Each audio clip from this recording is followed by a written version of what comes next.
Hello everyone, हम कर रहे हैं class 11th chemistry unit 2 structure of atom. इस वीडियो में हम डिस्कस करेंगे particle nature of electromagnetic radiations और यहाँ पर है इसी का नाम होता है प्लैंक्स क्वांटम थ्योरी के बारे में भी डिस्कस करेंगे।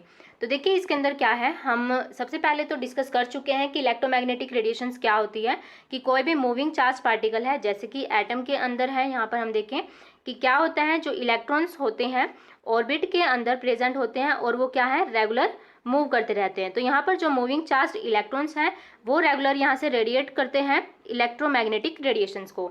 और इन इलेक्ट्रोमैग्नेटिक रेडिएशन का जो नेचर होता है वो वेव की तरह भी होता है। और ये हम कंफर्म कर चुके हैं कि जो ये रेडिएशन होंगी वो एक स्पेसिफिक वेवलेंथ के साथ होंगी और उनकी भी क्या होगी, एक स्पेसिफिक फ्रीक्वेंसी होंगी। तो इस देखिए यहाँ पर है फ्रीक्वेंसी, वेवलेंथ और स्पीड ऑफ लाइट को रिलेट करके यहाँ से एक रिलेशन आया c is equal to lambda mu, कि यहाँ से है स्पीड ऑफ लाइट की हेल्प से हम फ्रीक्वेंसी और वेवलेंथ को यहाँ से फाइंड आउट कर सकते हैं किसी भी रेडिएशन की।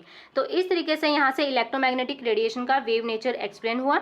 और उसके बाद क्या था, इलेक्ट्रोमैग्नेटिक रेडिएशन का जो वेव नेचर था उसी के बेसिस पर कुछ फेनोमेनन एक्सप्लेन किए गए, जैसे कि डाइफ्रैक्शन और इंटरफ्रेंस। तो देखिए यहाँ पर डाइफ्रैक्शन और इंटरफ्रेंस क्या थे। डाइफ्रैक्शन होता है bending of wave around an obstacle, कि कोई भी वेव है अगर उसके मिड में है, उसके पाथ में रास्ते में कोई ऑब्स्टेकल रखते हैं। ऑब्स्टेकल मतलब कि कोई भी रुकावट है उसको रख देते हैं। जैसे यहाँ पर एक ये स्लिट को रख दिया गया है, बीच में इसके होल है जहाँ से है रेडिएशन पास होंगी। तो देखिए यहाँ से जैसे इनकमिंग रेडिएशन होंगी ऑब्स्टेकल से यहाँ से टकराएंगी और उसके बाद क्या हो जाता है, यहाँ से वो अपने रास्ते को है वो बेंड हो जाते हैं कुछ इस तरीके से। तो ये फेनोमेनन क्या होता है, डाइफ्रैक्शन। तो इसी तरीके से यहाँ पर होता है इंटरफ्रेंस। देखिए उसमें क्या होगा कि कोई भी वेव है, देखिए इस तरीके से कॉम्बिनेशन ऑफ टू वेव्स हम यहाँ पर रिप्रेजेंट करेंगे इंटरफ्रेंस के लिए, कि कोई एक वेव है इस तरीके से स्पेसिफिक वेवलेंथ और फ्रीक्वेंसी के साथ, कोई अनदर वेव है हम उसको यहाँ पर रिप्रेजेंट कर सकते हैं, ये कोई टू वेव्स हैं जो क्या होंगी, कंबाइन होंगी। तो देखिए यहाँ पर कॉम्बिनेशन के बाद क्या हो सकता है कि दोनों वेव हैं कि इस तरीके से लाइक करें कि उनका जो क्रस्ट और ट्रफ है वो बिल्कुल एक दूसरे के ऊपर ही आ जाए।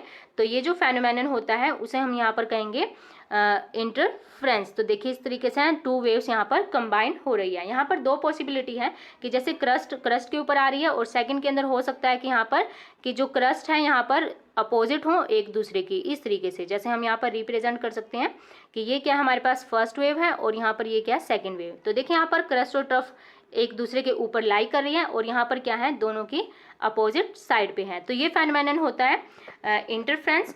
तो ये दोनों ही फेनोमेनन इंटरफ्रेंस और डाइफ्रैक्शन वेव नेचर जो होता है इलेक्ट्रोमैग्नेटिक रेडिएशन का, उसकी बेसिस पर यहाँ पर ये दोनों एक्सप्लेन हो जाते हैं। लेकिन यहाँ पर कुछ ऑब्जर्वेशन ऐसी थी जो यहाँ पर वेव नेचर से एक्सप्लेन नहीं हो पाई थी, कुड नॉट एक्सप्लेन, देख सकते हैं हम यहाँ पर।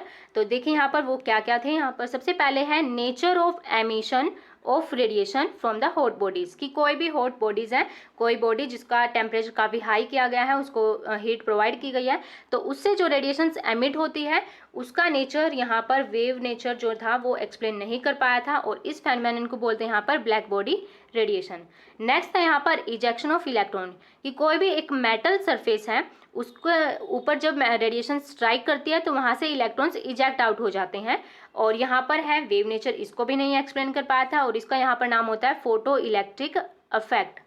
नेक्स्ट देखिए variation of heat capacity of solids, कि कोई भी सॉलिड्स हैं उनकी जो हीट कैपेसिटी होती है वो वेरी करती है as a function of temperature, कि वो टेम्परेचर के बेसिस पर वेरी करती है, चेंज होती है इस तरीके से।